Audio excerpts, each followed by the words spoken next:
Sebelah kiri. Saya main bass masa tu, dapat dia masuk nyanyi tu tapi dia tak menyanyi. Dia macam tercengang. Dia tercengang lama lah.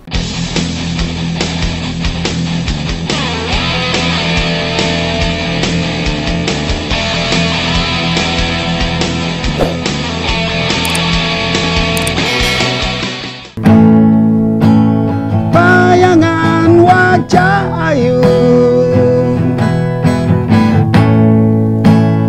menggodaku,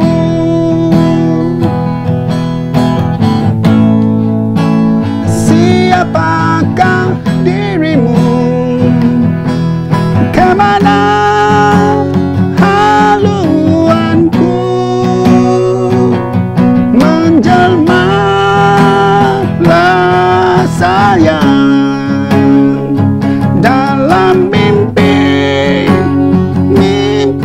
yang datang.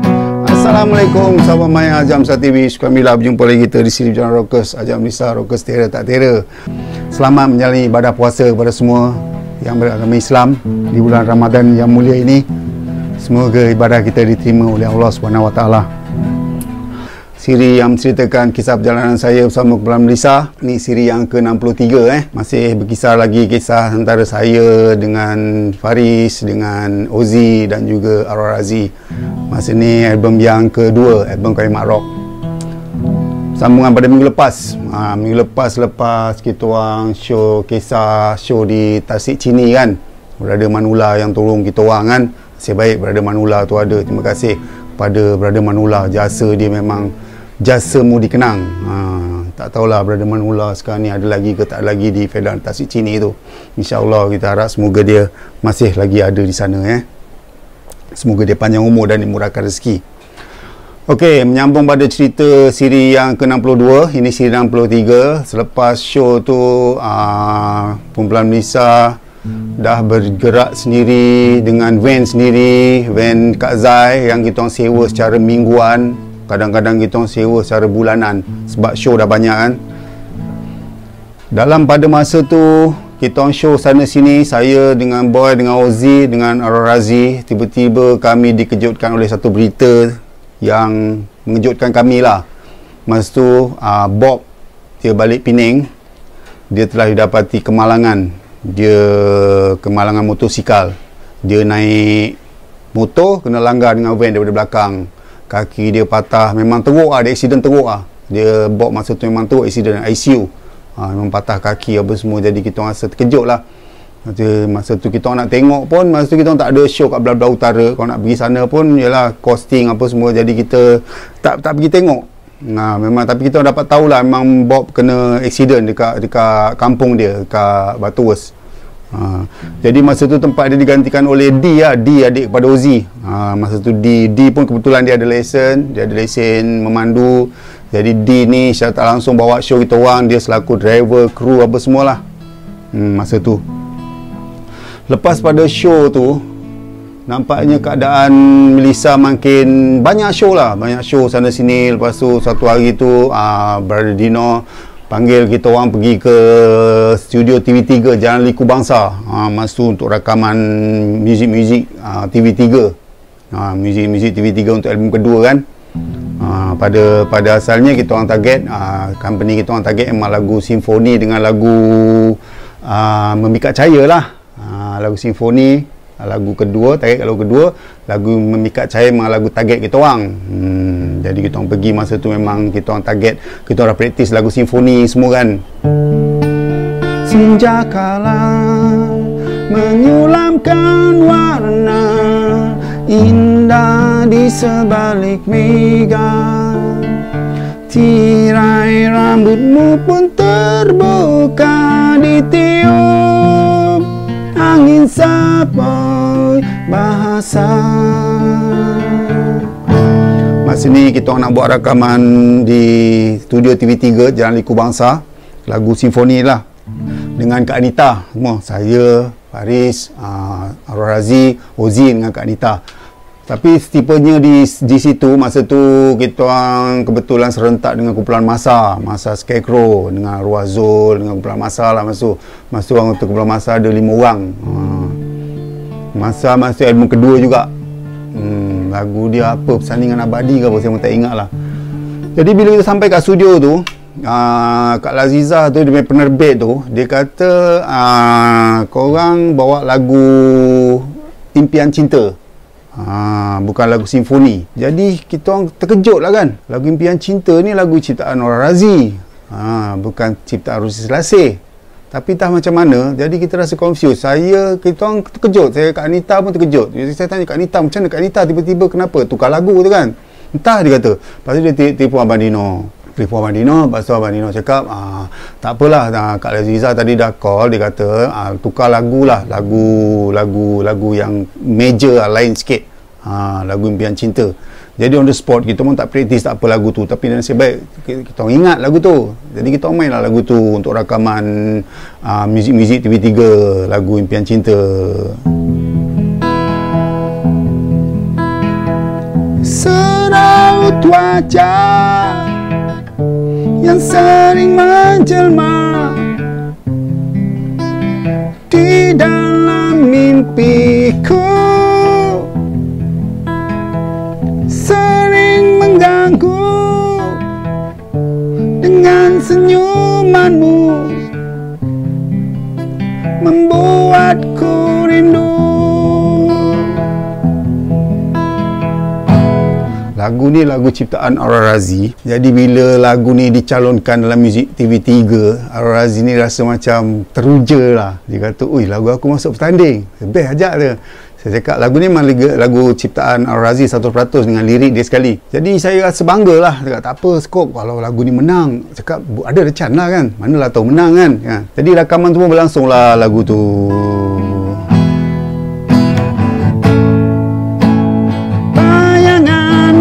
Cahaya menggodaku,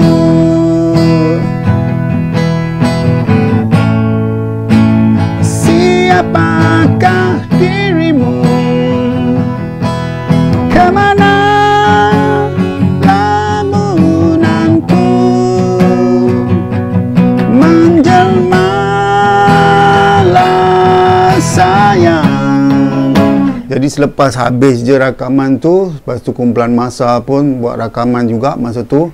Tapi yang kita heran, kita tunggu-tunggu rancangan tu, TV3 tu, pertandingan tu, lagu tu tak disiarkan. Tu yang jadi pelik tu. Lama juga kita tunggu dari bulan ke bulan, sampai nak masuk ke lagu pencalonan lagu Mika Cahaya. Tapi lagu Mika Cahaya dia orang tak rakam di situ, dia orang rakam di Dewan Risda Ampang. Jadi bila mengisahkan pada show hari tu, show kita orang dah banyak show, masing-masing pun dah yelah, masing-masing pun dah okey, income dah masuk apa semua. Dan masa tu saya pun rapat dengan Brother Yazid. Brother Yazid, manager kumpulan ekspedisi. Pada masa tu saya rapat dengan Brother Yazid. Memang Brother Yazid yang banyak bawa show kita orang masa tu. Kita orang dah tak direct melalui Tukar-Tukar Funfair. Saya sekarang melalui Brother Yazid, sebab Brother Yazid ni dia boleh handle bahagian tiket, show, promosi apa semua kan. Jadi saya semakin rapat dengan Brother Yazid. Akhirnya Brother Yazid bagi saya satu kerja apa orang tahu, kerja bawa artis. Jadi bawa artis lah, macam promoter jugalah. Kadang pada hari yang sama Brother Yazid dia bawa kumpulan ekspedisi, kumpulan tetap dia, kumpulan ekspedisi. Jadi dia dalam masa yang sama dia ada buat show di tempat lain, daerah lain, negeri lain. Dia suruh saya bawa artis tu. Artis yang pertama saya bawa kumpulan apa orang tahu? Kumpulan Dhamma Sutra. Satu hari tu Brother Yazid call saya, cakap, ajak kau bawa kumpulan Dhamma Sutra, dia kata. Masa tu kumpulan Dhamma Sutra pun baru release album, lagu Umpama Mimpi Dalam Mimpi kan. Masa tu lagu tu tengah top. Sebelum ni Brother Yazid cakap kumpulan Dhamma Sutra ni yang bawa show dia Brother Awang main gitar kumpulan BPR. Tapi disebabkan Brother Awang ni masa tu sibuk produce album sana sini, siang malam duduk dalam studio recording, dia jadi penerbit, masa dia banyak projek produce album kan. Jadi dia tak sempat nak bawa kumpulan Dhamma Sutra ni pergi show. Tu yang Brother Yazid suruh saya bawa kumpulan Dhamma Sutra ni pergi show. Senang je saya masuk. Masa tu saya pun dah ambil lesen. Saya dah ada lesen memandu. Saya ambil lesen masa tu, saya ada lesen kenderaan. Jadi saya boleh, Brother Yazid dah bagi saya satu van. bawa kumpulan Dhamma Sutra. Masa itulah saya berkenalan dengan kumpulan Dhamma Sutra. Dia orang tinggal di Hulu Langat. Di Langat, daerah Kajang, Langat kan. Ketua dia Aan, main bass. Gitaris dia Alok, main drum dia Asu, penyanyi dia Bagio. Dan masa tu Brother Yazid bagi saya nombor Aan, saya kontak, lepas tu tunjuk rumah, saya jemput dia orang seorang-seorang. Jadi pada masa tu saya berkawanlah dengan kumpulan Dhamma Sutra, saling berkenalan. Jadi saya rapatlah dengan Bagio, dengan Aan, dengan Arwah Alok, dengan Asu, apa semua kan. Banyaklah show yang saya bawa dia orang. Saya bawa van, lepas tu show dia orang saya jaga semua. Jadi masa tu saya macam ada dua kerja. Jadi dengan kumpulan Melissa saya pergi show, dengan band lain saya bawa untuk show dia orang. Lepas kumpulan Dhamma Sutra saya bawa kumpulan Chris. Kumpulan Chris, penyanyi dia Alim, gitaris dia Boy, drummer dia Joy, bassist dia Lomak. Kumpulan Chris pun saya banyak.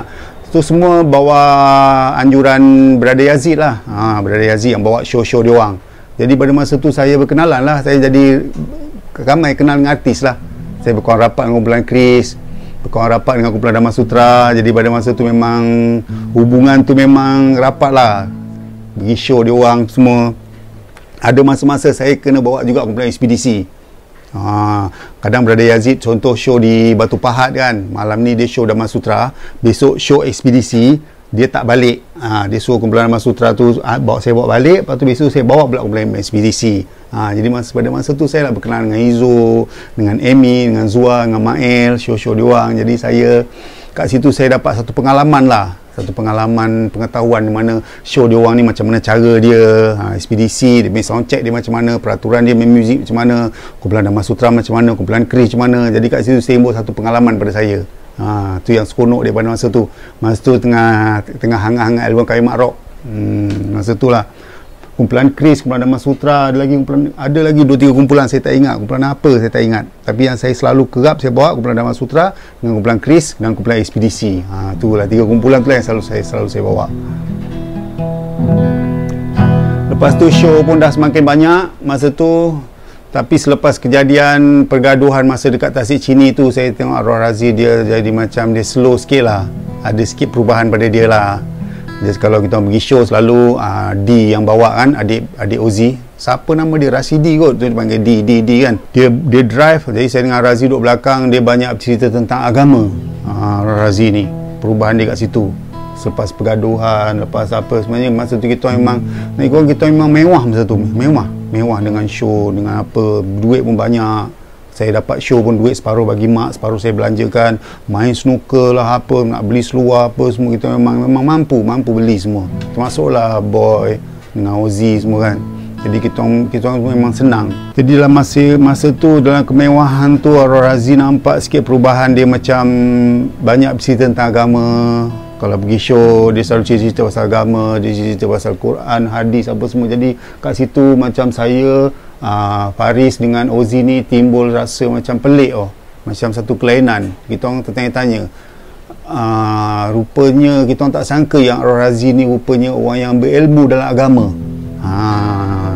Dalam perjalanan selalu dia cerita pasal agama, pasal hadis, pasal itu ini apa semua, cerita agama. Jadi macam saya dengan Arwah Razi ni memang rapat. Dia memang rapat dengan saya. Dia rapat dengan saya. Dia yang merapati saya. Dengan Boy, dengan Ozi ni kurang. Dia memang rapat dengan saya. Dia cerita dengan saya lah, cerita pasal agama apa semua. Lepas tu lama-kelamaan dia macam mana tau, dia cakap dengan saya, kita ni sebenarnya dalam kehidupan kita ni macam bos. Bos kita ada driver, dia kata. Kita bos, kita ada pemandu kereta. Kita ni ada kereta yang besar, ibarat macam tu. Jadi driver ni kita tak boleh biarkan dia ni bawa kita ke mana-mana. Kita yang arahkan dia ke mana-mana. Jadi kita yang pandu dia. Masa tu saya kurang faham apa yang dia cakap ni, apa yang Arwah Razi sampaikan ni. Rupanya yang dimasukkan tu adalah Korin. Kita cerita sikit agama tapi memang kisah ni memang berlaku masa zaman Melissa, masa ilmu Kayu Mak Rock. Memang Arwah Razi memang selalu cerita pasal Korin. Dia kata kita kena bawa dia, jangan dia bawa kita. Jadi kelamaan masa tu dia pun dah mula, kalau masuk waktu dalam perjalanan nak pergi show, kalau waktu masuk waktu asar ke Zuhur ke, dia akan arahkan adik Ozi tu berhenti, dia nak solat Solat tak kira lah surau ke masjid ke. Jadi masa tu kita memang saya akui lah, saya pun kita memang jahil masa tu. Solat waktu pun kadang tinggal, saya dengan Boy, dengan Ozi, termasuk juga Arwah Razi yang sebelum tu. Tapi perubahan masa tu dia kata aku nak solat fardu, dia kata. Mula dia pergilah pergi masjid tu, dia seorang turun lah. Kita memang tak turun lah. Banyak bulan lah macam tu, banyak hari lah dia macam lama kelamaan dia cakap apa kata kalau kita berjemaah kan. Dia cakap solat berjemaah tu. Mula-mula saya pun tak nak, saya ikut mood lah. Kalau saya nak dengan Faris dengan Ozi, kita ikut berjemaah. Kalau tak, kadang-kadang saya duduk dalam kereta, Ozi dengan Faris, kadang-kadang saya dengan Faris, Ozi duduk dalam kereta, tak tentu. Tak pernah sekali serentak semua berjemaah, jarang. Jadi bergila-gila. Kita memang akui, kita memang jahil masa tu, memang malas nak solat masa tu, zaman-zaman raw tu. Tapi lama-kelamaan Razi ni banyak bercerita, lala dia bagi satu syarat.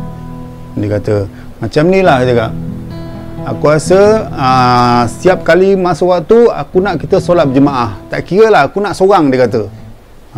Sama ada Boy, aku dengan Boy, atau kau dengan Ajak, atau dengan Ozi, tapi syaratnya aku nak solat berjemaah. Jadi masa saya pun buat aturan lah. Okey, mula-mula dengan Boy masuk Zuhur, nanti Asar dengan Ozi, Maghrib dengan saya pula. Jadi bergila-gila solat tu, bergila-gila, tak ada serentak. Jadi macam tu. Jadi lama kelamaan macam tu, Razi pun nampak macam dia punya havoc tu kurang lah. Kalau dulu dia pergi show dengan dia punya dressing, dia pergi show lain, dengan legging, dengan singlet dia.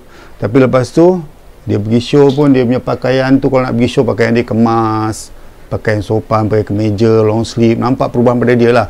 Time show je baru dia pakai ranggi-ranggi. Time naik atas pentas, malam tu show baru dia pakai ranggi. Kalau time pergi show dia pakai kemas, baju kemeja lipat semua, long sleeve, masuk dalam. Kalau dulu dia memang rock, dia macam mana pergi show, macam tu atas pentas, macam tu lah pergi show. Kalau dulu kita nampak perubahan dia lah. Perubahan dia macam tu kat situ. Menjelmalah sayang dalam mimpi yang datang, sehingga akhirnya kan bertemu di alam nyata. Jadi pada suatu hari tu, masa tu show dekat, dalam banyak-banyak show kita orang pergi, tak ingat banyak, sebenarnya banyak show, saya tak boleh nak ingat show mana-mana tempat, terlalu banyak show kan. Show tu pesta pantai lah, pesta tepi pantai malam tu. Memang ramai gila orang. Dia buat pesta carnival kat tepi laut, macam pesta pantai lah. Malam tu dia panggil kumpulan Melissa untuk show kat situ. Memang meriah. Pada hari tu kita orang sampai petang. Sampai kita disambut oleh satu macam sana punya kepala gangster lah. Dia macam bos lah kat sana, macam taiko lah. Memang badan besar, orang pun respect dia. Dia jalan sana sini pun ada bodyguard. Dia yang sambut kita orang. Sampai tu penganjur tu terus bawa ke rumah orang tu. Saya pun tak ingat nama dia siapa. Sampai dia sambut kita orang dengan elok. Rumah dia besar, dia jamu kita orang makan makanan laut, makan ikan apa semua, makan udang, ketam, ikan besar-besar. Dia jamu kita orang lah. Memang sangat baik. Dia bagi kita orang bilik, tempat tidur yang selesa, bilik air semua komplit. Lepas tu dia cakap dengan kita orang, kau show malam ni kat sini hati-hati sikit, kat sini ramai budak-budak gangster, semua geng-geng keturunan Lanon, dia kata. Jaga tingkah laku, nanti takut bergaduh apa semua kan.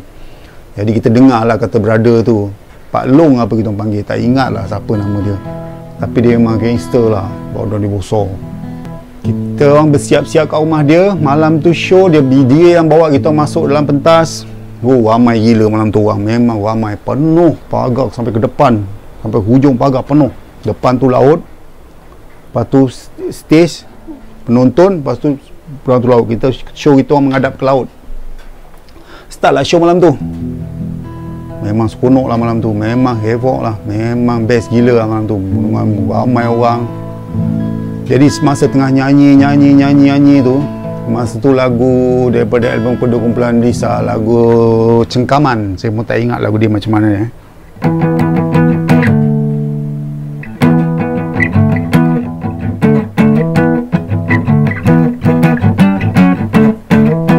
Sesat aku melangkah.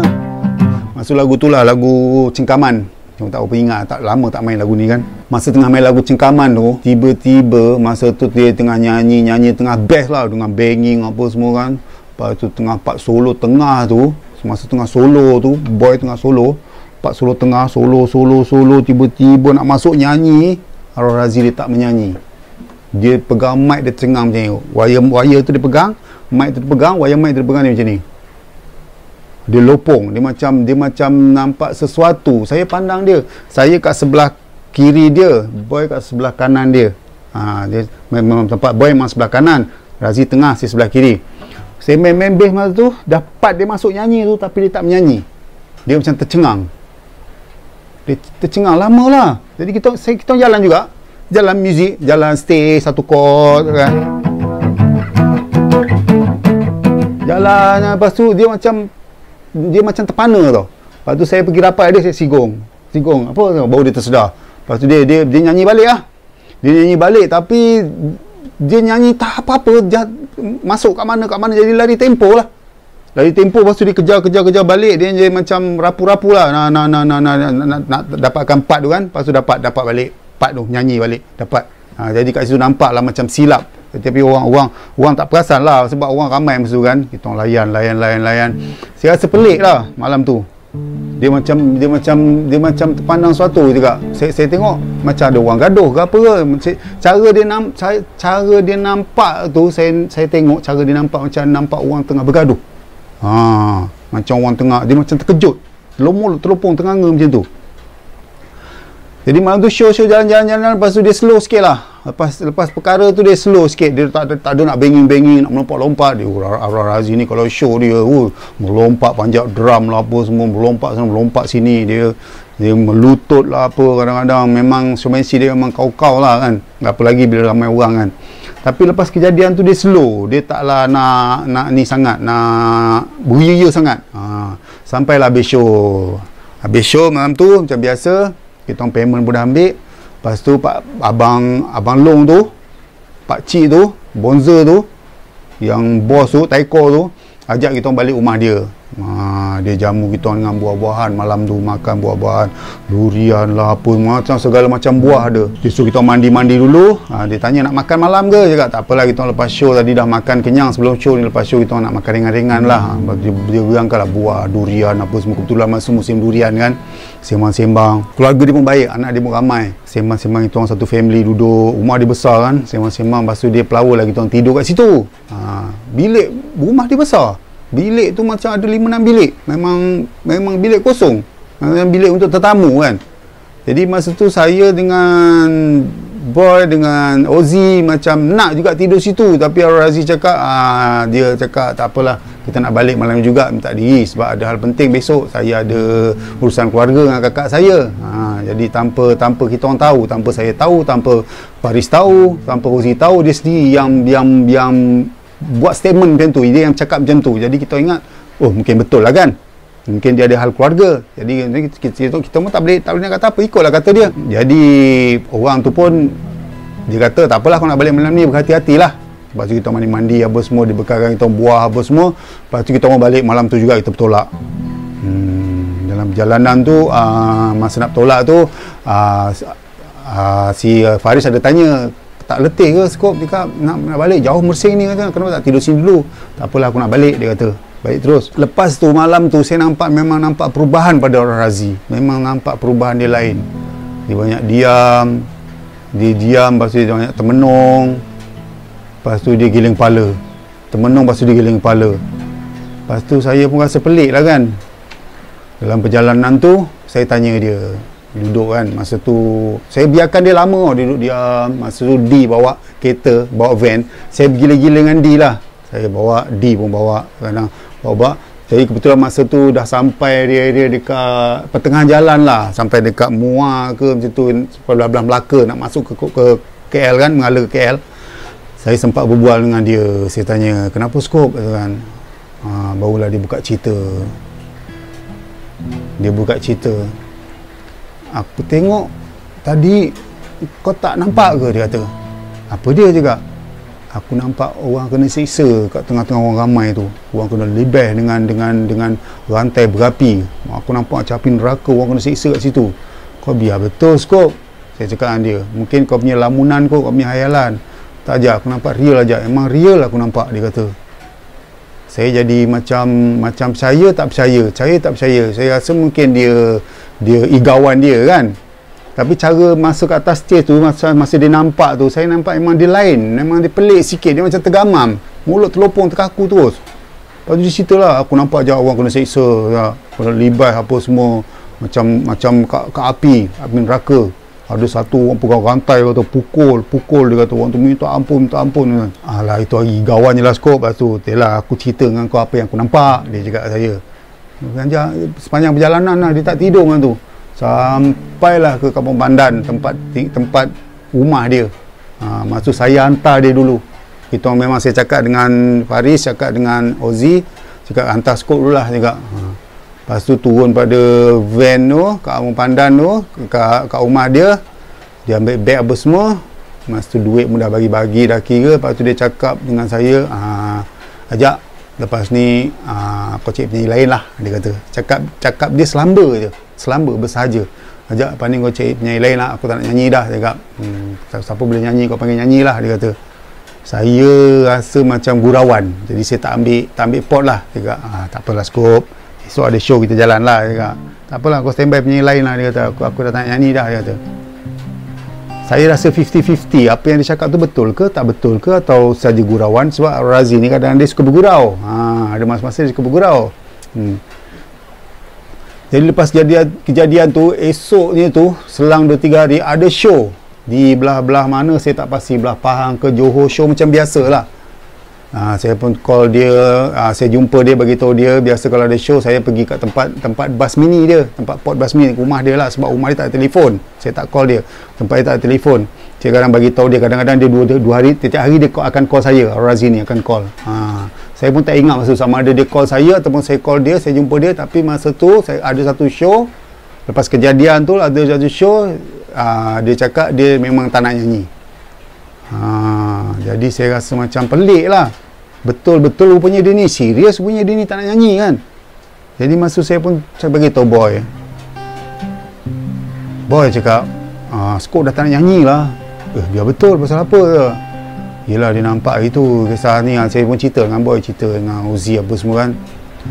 Macam boy dengan Uzi macam tak percaya lah benda macam tu. Masa kita orang jahil kan, kita masa remaja, masih dengan dunia rock, dunia glamour, kita orang macam benda tu bagi kita macam benda yang macam tak masuk akal. Kita era benda-benda macam tu. Jadi perasaan kita ni macam kita fikir, kenapa skop ni tak nak nyanyi, sebab apa? Kat situ mungkin ada sebab lain. Kita punya target bukan sebab tu, tapi sebenarnya hakikat dia itulah dia, sebab dia tak nak nyanyi, dia nampak orang kena siksa tu. Jadi show tu hari tu dah confirm, terpaksalah kita batalkan, terpaksalah saya batalkan show tu. Jadi bila jadi macam tu, macam Ozi dengan Faris dia jadi panik lah, jadi cuak lah kan. Kalau show lain-lain nanti macam mana kalau dia tak nak nyanyi terus.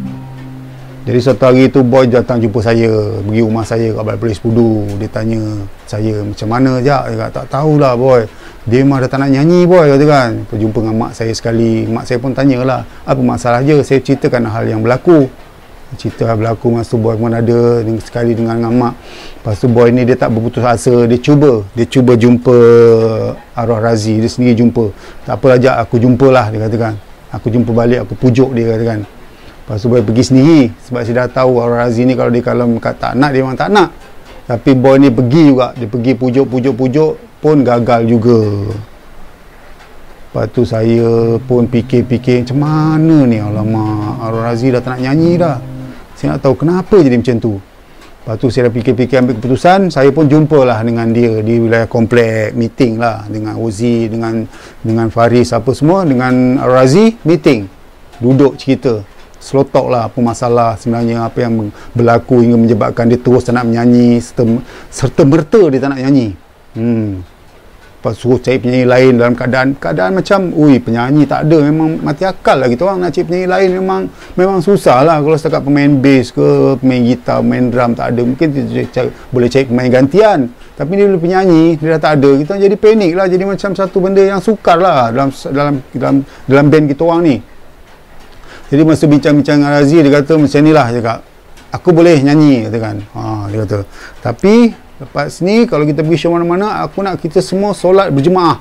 Aku nak semua sekali, termasuk bawa van, driver, kru apa, kita solat sekali jemaah. Syarat dia macam tu. Senang, dia cakap okey lah kalau macam tu, masing-masing setuju, setakat solat apalah sangat kan. Jadi lepas tu kita orang pergi show macam biasa. Syukur Alhamdulillah lah, dia masih lagi nak menyanyi. Tapi perubahan pada Arwah Razi ni memang ketara lah. Dia taklah se-havoc dulu, rockers apa semua, dia dah slow. Jadi setiap masuk waktu je, berhenti kat masjid, sama ada masjid atau surau, kita akan solat berjemaah. Dia imam lah, solat berjemaah sampailah lama satu masa tu. Kita sambung di minggu hadapan. Kisah dia apa yang berlaku. Jadi itulah dia kisah siri Perjalanan Rockers siri yang ke-63. Kisah yang terjadi pada Arwah Razi, perubahan yang telah terjadi pada dia secara drastik, secara mengejut, secara tak disangka, secara yang di luar dugaan. Apakah yang berlaku selepas tu? Sama ada dia nak menyanyi balik ataupun dia terus tinggalkan Melissa atau apa macam mana, kita ikuti kisah selanjutnya di siri yang ke-64. Kita jumpa lagi di minggu hadapan. Assalamualaikum, selamat sejahtera dan selamat menjalani ibadah puasa.